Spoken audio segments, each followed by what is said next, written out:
Nawawala po ang asawa ni Camarines Norte Governor Edgardo Talyado at aide nito simula pa noong nakaraang Sa Biyernes. Camarines Norte naman, hindi pa rin natutunto ng misis ng kanilang gobernador matapos mawala siya nitong Biyernes.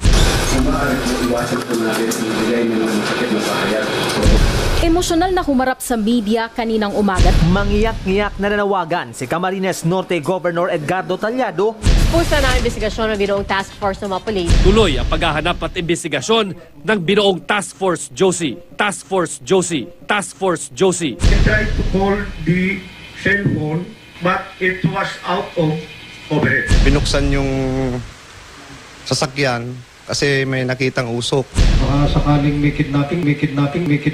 Tumawag na po sa akin si Secretary Marojas at ako naman po inassured niya na tutulungan niyo po ako. Tutulungan niyo po ako.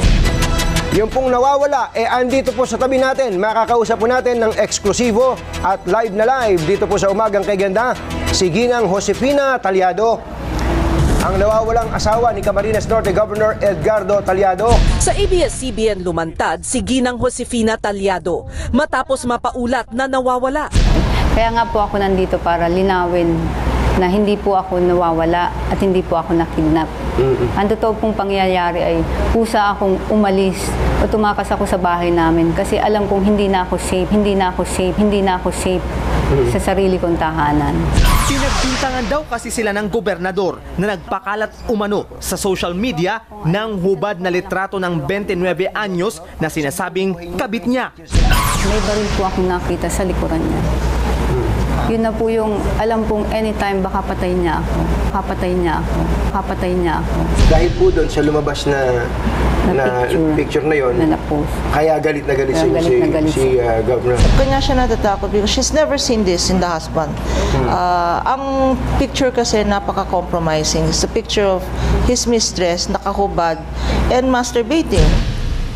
Ano ginawa nyo nung pagkabantang ganun? Na may baril pa? Ano ginawa nyo? Sabi ko lang po sa kanya, kung gusto mo barilin mo na lang ako para matapos na. Makikita mo po sa mukha niya talaga yung galit. Yung galit, oo. Oo. Bakit? Namerwisyo daw ako, babae din daw ako. Takot umano ang nagtulak sa misis ni Camarines Norte Governor Edgardo Talyado kaya tinakasan ng kanyang mister. Ito'y matapos umano siyang pagbintangang nagpakalat ng litrato ng sinasabing kalaguyo ng gobernador. Nakita rin umano ni Mrs. Talyado ang sex video ng dalawa. Nagulat ako at talagang hindi ako makapaniwala na meron dahil parati pong dinaya lang siya eh. Nakita ko silang dalawa. Sila lang yung kumukuha sa cellphone. So Wednesday, Thursday, and then Friday, umalis na kayo? Opo. Kasi po, may mga text messages pong na-receive na ang sinasabi po, hindi ako kakampi, hindi ako kalaban. Pero concern lang ako kung may mangyayari sa inyo, inyong masama na hindi kayo gagalaw. The personal messaging na-anticipate nila yung moves nung asawa ni Governor because this mistress would post in her personal messenger the next moves. Kagaya sasabihin na papalitan lahat ng susi ng bahay. Tapos kung mag-a-attend siya ng Friday sa caravan because every Friday meron silang caravan na nagdi-distribute ng sa probinsya o yan, project ng Office of the Governor. Doon daw siya titirahin. Ang alam ko lang po na isang malapit na pwede nilang gawin sa akin ay maglagay ng shabu sa aking gamit. Kung pagbibintangan po akong may lalaki, wala po akong lalaki. Ginagawang malaki yung issue because umiyak pa yung asawa, no? As if si Governor. Nakita ho ba yung pag-iyak niya? Anong reaction yun sa pag-iyak niya? Wala po kasi alam ko naman pong arte lang yun eh. Sa paglantad ni Ginang Talyado, biglang naging mailap si Gob sa media. Mula nang lumutang ang nawawalang misis at sinabing tinakasan niya ang Mr. dahil sa takot, ngayon lang nagbigay na pahayag si Camarines Norte Governor Edgardo Egay Talyado. Humingi ng tawad si Camarines Norte Governor Edgardo Talyado. Tayo po ay nabigla lahat sa pagsasalita ng aking asawa sa mga TV station. Noong araw pong yon at mga sumunod pang mga araw, pinilit ko pong hindi magsalita o sumagot. Kaya humingi po ako ng pamanhin sa mga taga-media.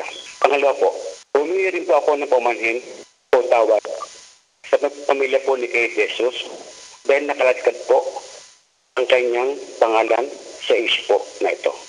At nang mag-sorry si Governor, hindi ito katanggap-tanggap sa kampo ni Ginang Talyado. Ayon sa kanyang abogado, wala silang narinig sa gobernador na pag-amin sa kanyang kasalanan at inuna pa ang mga constituents at pamilya ng kanyang girlfriend sa paghingi ng sorry.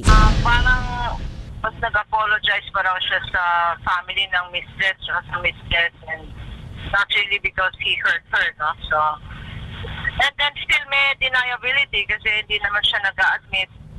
Sabi niya gawa-gawa daw ng mga political enemies niya. No? Yung mga pinaposti po sa Facebook o ano man, dahil napakalaswa po yan. Walang kinalalaman po sa trabaho ko po yan. Dapat nga nag-sorry siya dun sa asawa niya. Ako po ay humaharap po sa inyo at tumitingin po sa inyo ng eye to eye.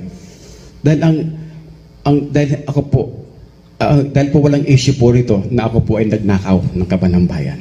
Ayon sa Republic Act 6713, surprised nga ako, di ba? Ang announcement niya, huwag niyo akong husgahan sa personal ko na buhay doon lang sa trabaho. Surprised ako na parang hindi niya nabasa ang Code of Conduct at ethical standards ng lahat ng public officials at employees natin. So, ang moralidad ng isang public official ay saklaw po ng issue as to whether or not siya ay dapat managot sa ilalim ng batas. Ang korupsyon na sinasabi natin, hindi ito pera lang na korupsyon. Sinasabi natin korupsyon dito ay yung dangal ng ating kababaihan. So, I think he has to resign. And he has to resign. Kasi there is no moral basis now for him to continue his office. Wala nang moral ground. Sabi ni Civil Service Chairman Francisco Duque, base sa Administrative Code ng 1987, malaking kahihiyan, di lang para sa kanyang opisina, kundi pati sa buong probinsya ang inasal ng gobernador. Lumalabas na meron siyang issues. Question of disgraceful and immoral conduct. Kung ganun, local chief executive ka, you have to be the model and exemplar of proper conduct. Kami po mga babae, hindi po kami perfect. May mga flaws din kami. Pero yung i-exploit mo kami, katulad ni Madam Josie, ay parang hindi na po yata talaga tama.